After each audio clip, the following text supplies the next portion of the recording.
अस्सलाम वालेकुम ladies and gentleman. The law talks की अगली वीडियो के साथ मैं नादिर गिलानी आपकी खिदमत में हाजिर हूँ। लेडीज एंड जेंटलमैन, जैसे कि पिछली वीडियोस में एक बड़ा इम्पोर्टेंट टॉपिक डिस्कस हुआ था, जिसको हम एक नई रिजीम का नाम मैंने जो है वो दिया था, और जिसको अब एडमिनिस्ट्रेटिव जज के तौर पर जाना जाएगा।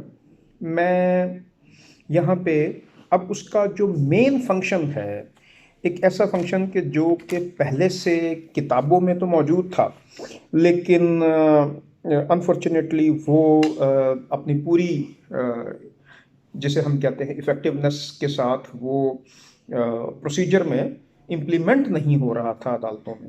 लेकिन अब honourable Lahore high court Lahore के हुक्म से जो अमेंडमेंट्स हुई हैं फर्स्ट शेड्यूल में, उसमें उसका एक सेटअप, एक पूरा फ्रेमवर्क जो है वो मुहैया किया गया है, जिसके तहत अब ये पॉसिबल नहीं रह गया कि आप उन इम्पॉर्टेंट जो प्रोसीडिंग्स हैं उनको अवॉइड कर सकें। इसमें सबसे इम्पॉर्टेंट जो एडमिनिस्ट्रेटिव जज की रिस्पॉन्सिबिलिटीज़ में शामिल है, वो एक्चुअली जैसे पहले डिस्कस हुआ कि मकसद उसका है कि हम जितना कम से कम पार्टीज़ और उनके केसेस को हम नैरो डाउन कर सकें, उस पॉइंट पर ला सकें कि जहाँ पे उसका फैसला करना जल्द और आसान हो, सो दैट कि जो एक लेंथी और एक कम्बरसम प्रोसीजर जो है, जिसके बाबत चीज़ें जो थी वो काफ़ी सारी प्रोसीजर में जो है वो उसको जिसे हम कहते हैं मिसहैंडल हो रही थी, या यूँ समझिए कि वो उनका नाजायज़ फ़ायदा उठाया जा रहा था, ऐसी प्रोविजंस कि जिनकी वजह से जो है वो केसेस बहुत लंबे लंबे चलते थे, उनको कर्टेल किया जा सके। इस सिलसिले में सबसे अहम जो ऑर्डर है जो मैं आपके सामने यहाँ पे पेश करना चाह रहा हूँ, वो है ऑर्डर 9A। 9A पहले भी मौजूद था, लेकिन अब उसको 9A और 9B के साथ जो है वो कपल कर दिया गया है, जो कि बहुत ही इम्पॉर्टेंट है। मैं चूँकि हमारी वीडियोस जो हैं वो नेचुरली थोड़ी सी रिक्वायर्ड ज़्यादा मटेरियल होता है, तो थोड़ा सा लंबा हो जाता है, तो इस सिलसिले में मैं ये चाहूँगा कि आप चीज़ें जो हैं उनको अंडरस्टैंड करने की कोशिश कीजिएगा कि इसकी रिक्वायरमेंट ही ऐसी है कि इसको थोड़ा सा लंबा जो है वो किया जाता है। 9A substituted article sorry order है इसका सीपीसी में, और इसका जो रूल 1 है वो ये कहता है कि fixation of intermediate dates.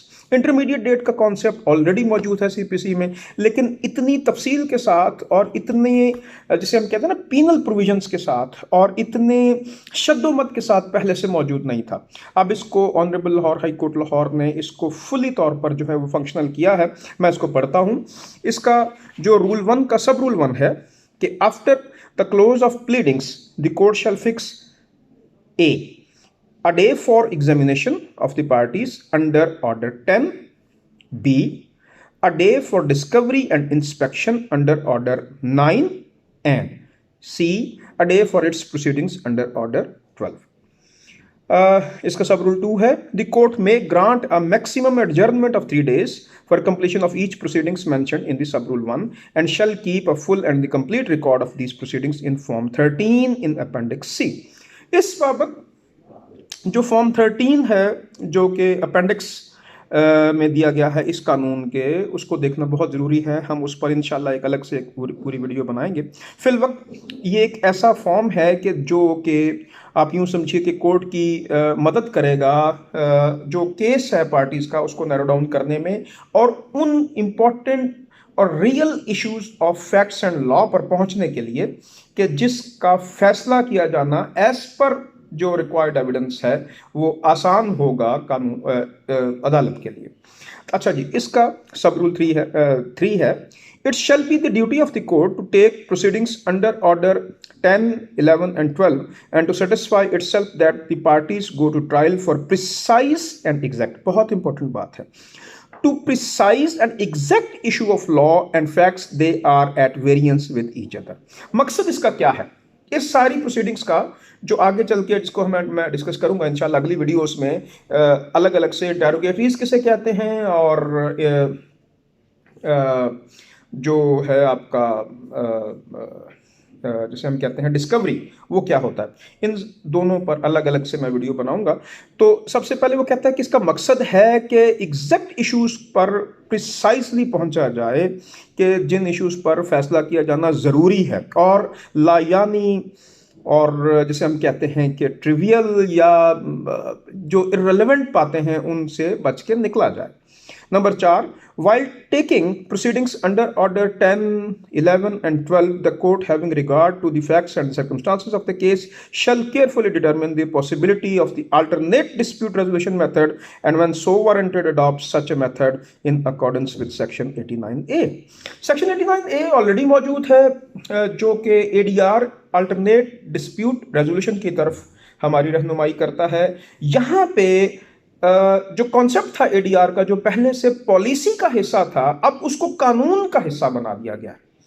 Ladies and gentleman, बड़ी इंपॉर्टेंट डेवलपमेंट ये है कि इससे पहले जो अल्टरनेट डिस्प्यूट रेजोल्यूशन होती थी, यानी जिसे हम कहते हैं आउट ऑफ ट्रायल जो डिसीजन होता है केस का, जो पार्टीज आपस में मिलके एक दूसरे के साथ डिस्कस करके मीडिएट करके आर्बिट्रेशन के थ्रू किया करती थी, वो अब पार्ट ऑफ लॉ है।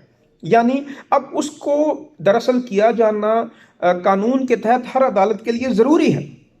अच्छा, नंबर 5 क्या है? The court shall stay the proceedings of the suit for a period which is not more than 30 days when it requires the parties to adopt any of the alternate dispute resolution method, meaning thereby कि 1 महीने का वक्त दिया है कानून ने अदालत को कि वो 1 महीने के लिए अपनी असल प्रोसीडिंग को स्टे करे और उस मैटर को, उस केस को मीडिएशन के लिए मीडिएटर के पास भेज दे। इस मकसद के लिए आगे चल के ऑर्डर जो है वो 9B पूरे का पूरा मीडिएशन के ऊपर है। मैं उसके ऊपर भी एक इंशाल्लाह अलग से वीडियो बनाऊंगा, क्योंकि वो रिक्वायर करता है कि उसकी अपनी सारी प्रोसीडिंग को अंडरस्टैंड करने के लिए आपको एक अलग जो है वो लेक्चर की ज़रूरत होगी। अच्छा, तो इस पूरे प्रोसेस को अंजाम देने के लिए अदालत को कानून ने 1 माह का वक्त दिया है। रूल 2 क्या है? केस मैनेजमेंट क्वेश्चनर, बहुत अहम चीज, ये इससे पहले नहीं था। कुछ फॉर्म्स हैं जो कि अपेंडिक्स में शामिल हैं इसके नए कानून के, अमेंडेड लॉ के।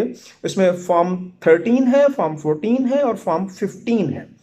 जो फॉर्म 14 है वो बेसिकली एनेक्स करना होगा प्लेंटिफ को, यानी मुद्दई को अपनी केस फाइल जब वो फाइल करेगा अपनी प्लेंट उसके साथ, जैसा कि दीगर जो फॉर्म्स होते हैं जिसमें कि लिस्ट ऑफ रिलायंस है, लिस्ट ऑफ डॉक्यूमेंट्स है, फर्क पता है, फर्क तलबाना है, इन डॉक्यूमेंट्स के साथ साथ अब उसको डॉक्यूमेंट एक फॉर्म 14 की सूरत में उसको लगाना होगा अपनी प्लेंट के साथ।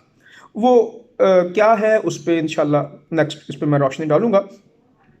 और इसका सब रूल 2 है, the defendant shall at any time of the presenting his written statement file a duly filled in case management questionnaire in the form 15 in appendix सी।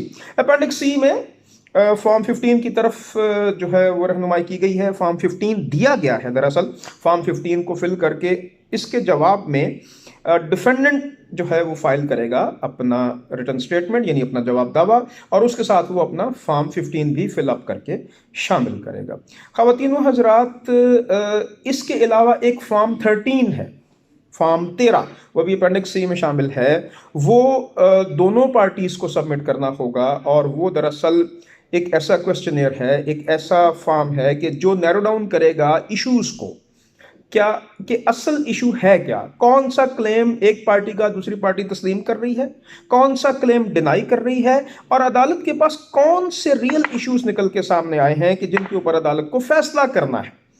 तो उसके बाबत इंशाल्लाह इन फॉर्म्स पर एक अलग से जो है वो मैं इंशाल्लाह वीडियो बनाऊंगा। सबसे पहले आप ये देखिए कि ये चीज़ें समझनी बहुत ज़रूरी हैं कि ये पहले से नहीं था। ये फॉर्म 13, 14, 15 ये कॉन्सेप्ट पहले से नहीं था। ये जो डिस्कवरीज और इंटेरोगेटरीज का कॉन्सेप्ट था ये किताबी हद तक तो मौजूद था, लेकिन इसके ऊपर अमल नहीं हो रहा था। अब इसके ऊपर इफेक्टिवली अमल किया जाना ज़रूरत बन चुका है। इसके बगैर अब कोई केस मुकम्मल ही नहीं होगा। और ये वो प्री ट्रायल प्रोसीडिंग्स जिसकी सीरीज की मैं बात शुरू में कर चुका हूं पिछली वीडियो में कि हम प्री ट्रायल प्रोसीडिंग को सबको कवर करेंगे, ये उसके पहले स्टेप्स में शामिल हैं कि जब प्लेंट फाइल होगी उसके साथ फॉर्म 14 होगा। जब रिटर्न स्टेटमेंट फाइल होगी उसके साथ डिफेंडेंट फॉर्म 15 फाइल करेगा, फिर एक फॉर्म 13 है जिसके ऊपर कोर्ट इन दोनों को एग्जामिन करते हुए इसका फैसला करेगी। अच्छा, ये जो चीज़ें होंगी इब्तदाई तौर पर इसका खाका मैं आपके सामने पेश कर चुका हूँ। ख़वातीन व हज़रात, इंशाअल्लाह इसको मज़ीद डिस्कस करेंगे। तब तक के लिए मैं अगली वीडियो पर मैं समझता हूँ कि आप सब लोगों को मैं दावत दे रहा हूँ कि आपको जो इसमें बात समझता है, जो चीज़ें समझना है, मैं अपना लिंक जो ईमेल है और टेलीफोन व्हाट्सएप नंबर जो है वो नीचे दूंगा, आप उसमें मुझसे रब्ता कर सकते हैं, सो दैट कि हम इसको मज़ीद जो है मुस्तकबिल में आने वाली चीज़ों को आपकी रिक्वायरमेंट के मुताबिक डिस्कस कर सकें। Thank you so much.